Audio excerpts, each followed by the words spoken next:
Buenos días, alumnos y alumnas. Esta es la retroalimentación de Ciencias Naturales dirigida por la profesora María José Zúñiga para los alumnos de séptimo básico. Esta retroalimentación tiene que ver con la corrección de todas las guías que ustedes han desarrollado con la finalidad de que ustedes puedan revisar y mejorar sus aprendizajes. ¿Ya? Me interesa que estas guías, yo les había dicho que las guardaran en una carpeta, como esto se ha prolongado un poco, las vayan colocando en su cuaderno en el orden de las sesiones, con las correcciones pertinentes, que le pongan al ladito lo que no tuvieron bien, para así poder darse cuenta en qué se equivocaron y no lo vuelvan a hacer y así aprender del error. ¿Ya? Entonces que las peguen en el cuaderno y hagan las correcciones pertinentes. Acá está el desarrollo de todas las guías, espero les sirva de ayuda para poder mejorar sus aprendizajes. El objetivo es reconocer las fuentes de energía y cómo se transforman, ¿ya? Y ahora vamos a la revisión de la guía. Ya, en este caso dice la fuente de energía. Pinte los dibujos en esta guía y escriba para cada dibujo qué tipo de energía se requiere para que funcione. Por ejemplo, la primera del avión es química, la calculadora también química, la del volantino, cometa, es eólica, la bicicleta química, después la del camión química, la del molino de viento eólica y la de flor se puede decir que es solar, pero también podríamos decir que la fotosíntesis es un proceso químico, ¿ya? Por lo tanto cualquiera de las dos estaría bien, química o solar, o las dos juntas si quieren. Ya, ahora bien, después la guía dice qué transformaciones de energía suceden al utilizar los artefactos o aparatos de las imágenes. Identifica cada artefacto con el número que corresponde. Entonces la primera dice energía eléctrica a energía eólica, es la número 3 que corresponde al ventilador. Después, energía eléctrica, energía sonora, tiene que ver con la radio, la número 4. Luego, energía química, energía cinética, la número 2, que tiene que ver con el cohete que hay ahí. Luego aparece energía química, energía eléctrica, la número 1, la juguera. Energía química, energía calórica, la número 6, que tiene que ver con esa estufa, cocina que se ve ahí. Es como una chimenea. Y energía eléctrica, energía cinética, la número 5, las baterías. Ya, la siguiente dice, observa las fotografías y responde qué tipo de energía se representa en las imágenes, cuáles se obtienen de recursos energéticos renovables y cuáles de no renovables. Entonces yo acá coloqué que la no renovable era la primera, que el pozo petrolero, el molino de viento, la represa y el panel solar son energía renovable. ¿Okay? Dice, estas 3 secuencias de dibujo muestran una serie de transformaciones energéticas. Van desde que se produce la energía hasta que se consume. Ordénalas en orden cronológico hasta construir la secuencia lógica. Ya, entonces la primera sería sol, flor, vaca, queso y persona. En la segunda, sol, árbol, carbón, generadora y luz. Y en la tercera serie, sol, lluvia, represa, electricidad y radio. El objetivo de esta sesión es comprender propiedades de la energía y argumentar frente a situaciones de la vida cotidiana.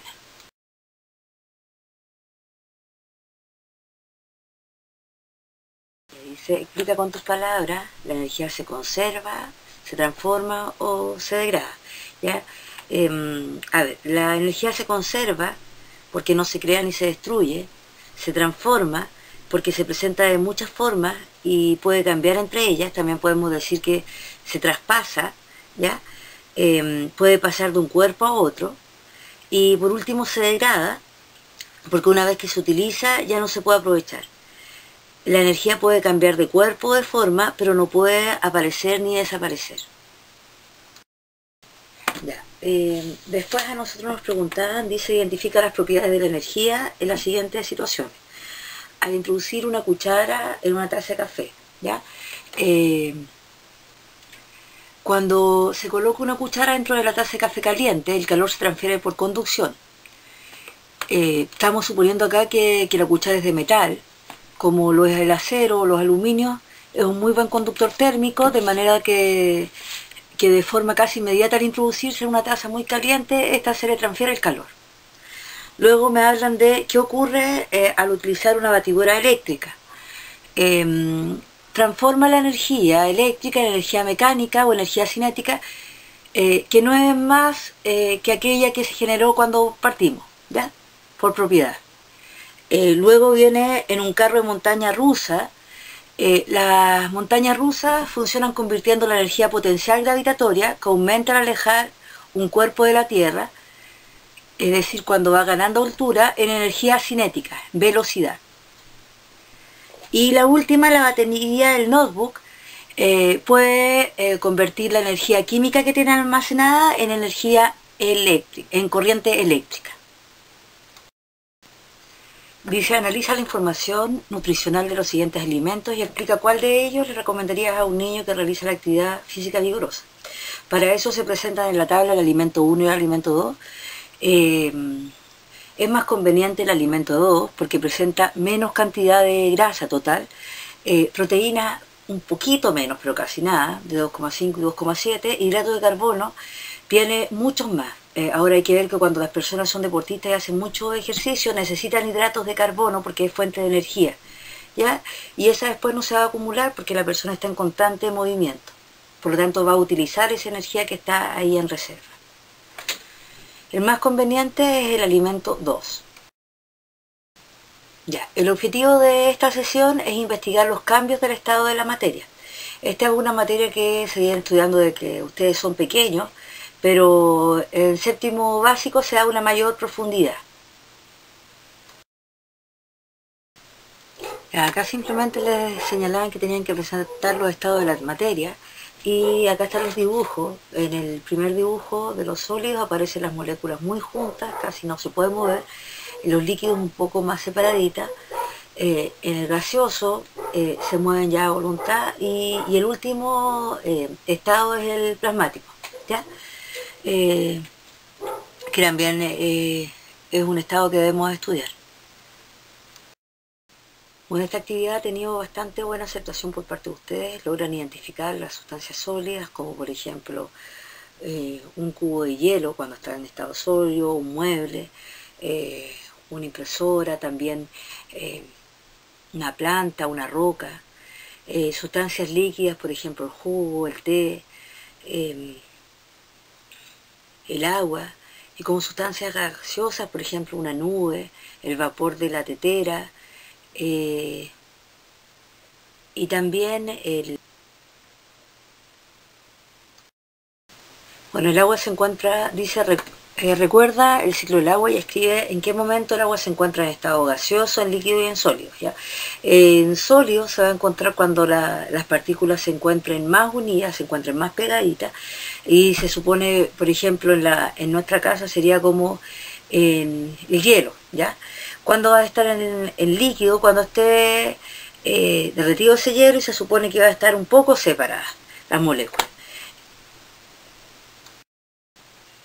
Cuando va a estar en estado gaseoso el agua es cuando yo la ponga a hervir, o la ponga en el hervidor o bien en la tetera. Ahí se va a encontrar en estado gaseoso. Por el vapor de agua que va a salir, ahí las moléculas se supone que están mucho, mucho más dispersas.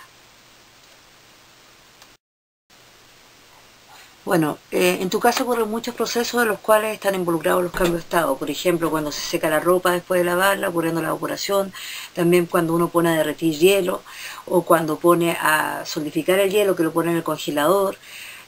También cuando se derrite una vela, ¿ya? También cuando ponemos a hervir agua, o incluso también cuando... Bueno, dice, escribe el rectángulo, el nombre del cambio de estado que corresponde al ciclo del agua. Por ejemplo, en el primer rectángulo deberíamos escribir solidificación. Ya en el segundo rectángulo se debería escribir condensación, y en el último rectángulo, que es cuando se evapora el agua, sería evaporación. Dice, averigua por qué los líquidos y los gases se llaman fluidos. Bueno, los líquidos y los gases tienen la capacidad de fluir debido a la movilidad de las partículas que los constituyen. Por esta razón se llaman fluidos, Por ejemplo, el aceite, el agua o el aire. Cuando más viscoso el fluido, es más pastoso y menos se desliza por las paredes del recipiente. Por eso se llaman fluidos, por fluir. Bueno, acá se plantea la situación que inflamos dos globos y los colgamos en los extremos de un colgador. Luego pinchamos uno de ellos y el colgador se inclina hacia el globo inflado. Lo primero que se pretende demostrar con esta actividad es que el aire pesa. Sin embargo, el peso del aire del globo debería estar contrarrestado con el empuje atmosférico, que según el principio de Arquímedes es igual al peso del aire desalojado por el globo. ¿Por qué baja entonces el globo inflado? Porque en su interior hay más aire del que habría en un volumen igual a presión atmosférica. En su interior hay aire comprimido, a la presión necesaria para vencer la resistencia elástica del globo. El aire que hay de más es el que hace bajar la balanza. Esa es la explicación. Bueno, cuando se habla sobre esta situación, dice, agregamos una cantidad de agua en un vaso, luego la misma cantidad del agua la depositamos en la botella y finalmente lo ubicamos en una fuente. El agua líquido se adapta a cualquier envase y es la misma cantidad la que estamos moviendo. ¿Ya? Ya, el objetivo de esta sesión es identificar sustancias puras y mezclas. Ahora, debemos saber que en nuestra casa, en nuestra cocina, la podríamos ver como un laboratorio, ¿ya? Y en él se conjugan muchas sustancias homogéneas, con mezclas homogéneas y heterogéneas. Y son de fácil acceso para nosotros. Ya, en esta diapositiva se señalaba que se debían indicar 10, completar la tabla con 10 ejemplos de cada concepto, de 10 de elementos, de compuestos y de mezcla homogénea o si era mezcla heterogénea. Entonces yo tomé la tarea de Christopher Bustos, que estaba toda buena en cuanto a eso, y decía, por ejemplo, si yo mezclo agua, que sería elemento, y aceite, el compuesto, eso va a ser una mezcla heterogénea porque usted sabe que se separa. Si yo mezclo agua y almidón, también heterogénea. Avena y agua, también heterogénea.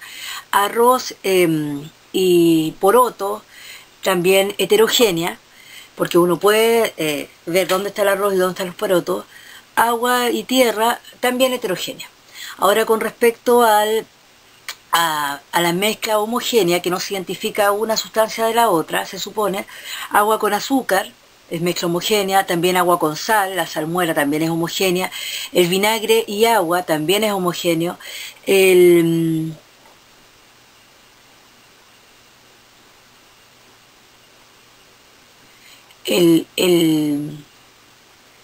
café con azúcar también es homogénea.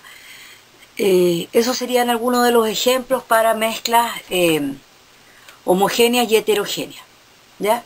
También puede ser, por ejemplo, una mezcla homogénea el jugo. Cuando yo preparo jugo, agua con jugo, se supone con el polvo químico, eso me va a dar una mezcla homogénea. Son visibles, visibles para nosotros. Ya dice, indica en qué lugar es más abundante cada uno de los elementos químicos. Por ejemplo, en el primer caso, el oxígeno. Es más abundante en la corteza terrestre. Cerca de la quinta parte en volumen del aire es oxígeno. Después dice el carbono.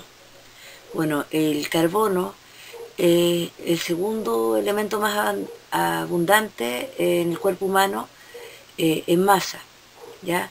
Después del oxígeno. El nitrógeno es el elemento más abundante en nuestro planeta, se encuentra principalmente en la atmósfera, ¿ya? El nitrógeno. El calcio es el mineral más abundante que se encuentra en el cuerpo humano. Los dientes y los huesos son los que lo contienen la mayor cantidad. Los tejidos corporales, las neuronas, la sangre y otros líquidos del cuerpo contienen el resto de calcio. Y por último, el hidrógeno es el elemento más abundante, constituyendo casi 3/4 partes de la masa del universo.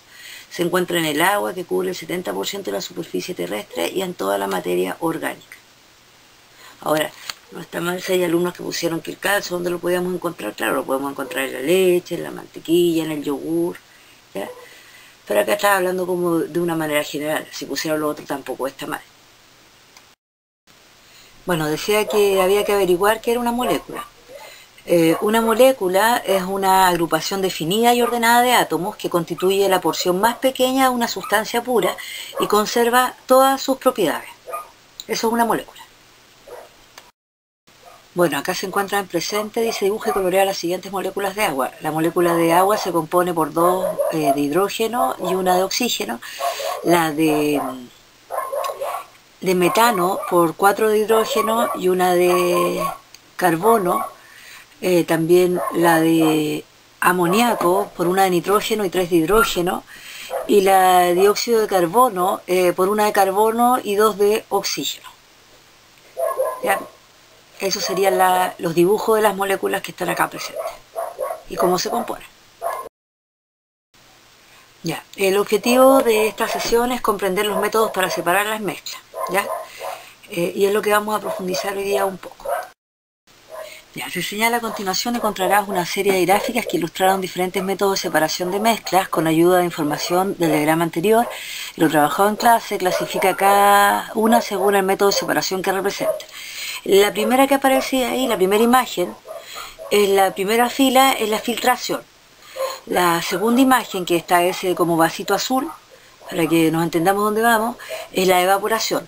La tercera es la cristalización, por lo tanto ya está lista la primera fila. Voy con la segunda fila.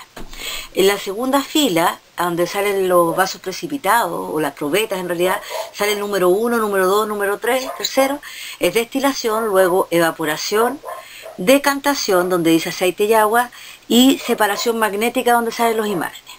Por último, en la última fila es tamizado, evaporación, cromatografía y flotación. Esas serían las imágenes. Entonces sería filtración, evaporación, cristalización, leyéndolo de izquierda a derecha. En la primera fila. Segunda fila, destilación, evaporación, decantación y separación magnética. Y la última fila, tamización, evaporación, cromatografía y flotación. Acá dice, proponga los métodos de separación para las diferentes mezclas. De agua y gasolina, decantación, arveja y harina, tamizado y limadura de hierro y arena, separación magnética.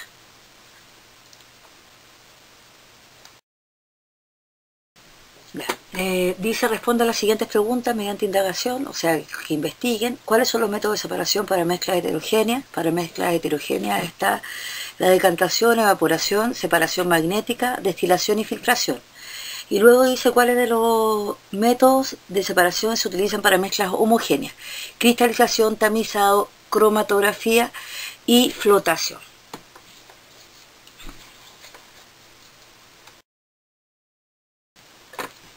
Bueno, primero que todo, gracias por su atención. Espero que se cuiden mucho y esta corrección que se hizo de la guía les sirva para mejorar sus aprendizajes. Les recuerdo que deben pegar las guías en el cuaderno, en el orden que se fueron entregando y con las correcciones pertinentes. Si existen dudas, vayan colocando un asterisco o bien haciéndome las consultas por vía correo. ¿Ya? Muchas gracias, cuídense mucho, los quiero mucho. Besitos.